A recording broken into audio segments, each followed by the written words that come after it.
ሰላም ሰላም ውድ የእውቀት አድማስ ቤተሰቦች ሰላማችሁ ይብዛ። እንዴት ናችሁ? በዚህ ቻናል አማርኛ፣ እንግሊዘኛ፣ ሂሳብ እና ሌሎች ትምህርቶችን በኢሞ፣ በቴሌግራም፣ በዋትሳፕ እና በጉግል ሚት እያስተማርን እንገኛለን።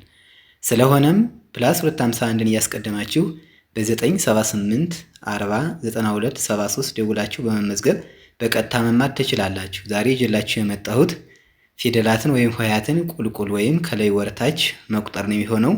ስለዚህ ሁላችሁም ሀሳባችሁን ሰብስባችሁ ደብተርና እስክሪብቶ ይዛችሁ እንዲሁም ቪዲዮውን እያቆማችሁ በመጻፍ ተከታተሉ። ወደ ክላሳችን ሳልፍ ከ እስከ ኦ ያሉ ያው አናባቢ ናቸው። ከላይ ከ1 እስከ 7 የጻፉልችም እነሱን ብዛታቸውን ለመግለጽ ነው። ከዚህ በፊት ባሉ ቪዲዮዎችም ስላየን ደጋግመን ከዛ ማየት ትችላላችሁ አዲስ ለሆነባችሁ። ስለዚህ ዳይር ቀጥታ ከጨ ጀምረን ወርታችን እንቆጥራለን ማለት ነው። ጨ ጨ ጰ ጰ ጸ ጸ ፈ ፈ ፐ ፐ ጨ ስንል ሚል ድምፅ አለ። ፐ ስንላውንም ሚል ድምፅ አለ። ጸ ስንላውንም ሚል ድምፅ አለ። ፈ ስንላውንም ሚል ድምፅ አለ። ፐ ስንል ሚል ድምፅ አለ። ስለዚህ ለመጀመሪያ ቤተሰብ እያንዳንዱ ፊደላት ለመጀመሪያ ቤተሰባቸው አናባቢያቸው ማን ነው ማለት ነው?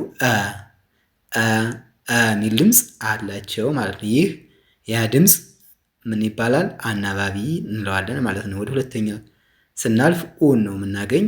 ጩ ጩ ጡ ጡ ጹ ጹ ፉ ፉ ፑ ፑ ጩ ስንል ኡ ሚል ድምፅ እናገኛለን አይደል? ፑ ስንል ኡ ሚል ድምፅ እናገኛለን።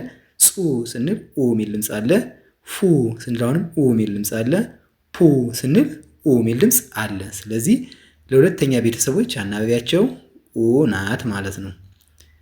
ወደ ሶስተኛ ስንሄድ ጭ ጭ ጲ ጲ ጺ ጺ ፊ ፊ ፒ ፒ ጭ ስንል ኢ ሚል ድምፅ አለ። ፒ ስንል አሁንም ኢ ሚል ድምፅ አለ። ጺ ስንል ኢ ሚል ድምፅ አለ። ፊ ስንል አሁንም ኢ ሚል ድምፅ አለ። ፒ ስንል ኢ ሚል ድምፅ አለ ማለት ነው። ስለዚህ ይህ ድምፅ ኢ የሚለው ድምፅ ለየሶስተኛ ቤተሰቦች አናባቢ ነው ማለት ነው።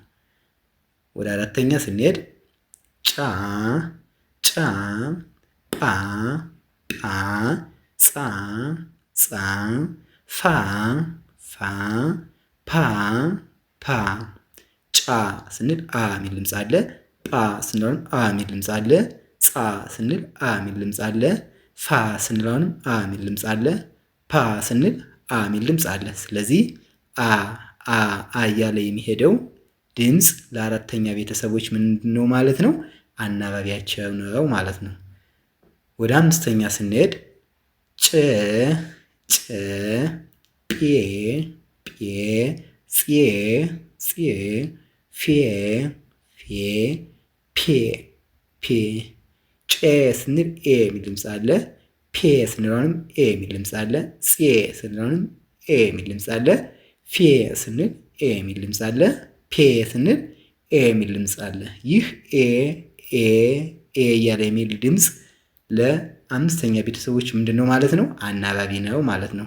ስለዚህ ለአምስተኛ ቤተሰቦች አናባቢ ማን ነው ከተባላችሁ እንደሆነ መለየት ያስፈልጋል ማለት ነው። ወደ 6 ቁጥር ሲነድ ጭ ጭ ጵ ጵ ፅ ፅ ፍ ፍ ፕ ፕ ጭ ስንል ሚል ድምፅ አለ። ፕ ስንል አሁንም ሚል ድምፅ አለ። ፅ ስንል ሚል ድምፅ አለ። ፍ ስንል ሚል ድምፅ አለ። ፕ ስንል ሚል ድምፅ አለ። ስለዚህ ለስድስተኛ ቤተሰቦች አናባቢያቸው ማናት ማለት ነው? ናት ማለት ነው። ወደ 7 ቁጥር ስንሄድ ኦ ነው የምናገኝ። ጮ ጮ ጶ ጶ ጾ ጾ ፎ ፎ ፖ ፖ ጮ ስንል ሚል ድምፅ አለ። ጶ ስንል አሁን ሚል ድምፅ አለ። ጾ ስንል ሚል ድምፅ አለ። ፎ ስንል ሚል ድምፅ አለ። ፖ ስንል ሚል ድምፅ አለ ማለት ነው። ስለዚህ ለሰባተኛ ቤተሰቦች አናባቢዋ ማን ነው ከተባላችሁ ኦ ናት ማለት ነው። የዛሬ ክላሳችን ይህን ይመስላል። ቪዲዮን እያያችሁ ላይክ፣ ሼር፣ ሳብስክራይብ በማድረግ ቤተሰብ ሁኑ። መማር የምትፈልጉ ስልካችን ከቪዲዮ በታች ስለምናስቀምጥ በኢሞ፣ በቴሌግራም፣ በዋትሳፕ እና በጉግል ሚት ደውላችሁ በመዝገብ በቀጥታ መማር ትችላላችሁ ማለት ነው። በቀጣይ በሌላ ክላስ እስክንገናኝ ድረስ ሰላማችሁ ይብዛ። ሰላም ሁኑ። ቻው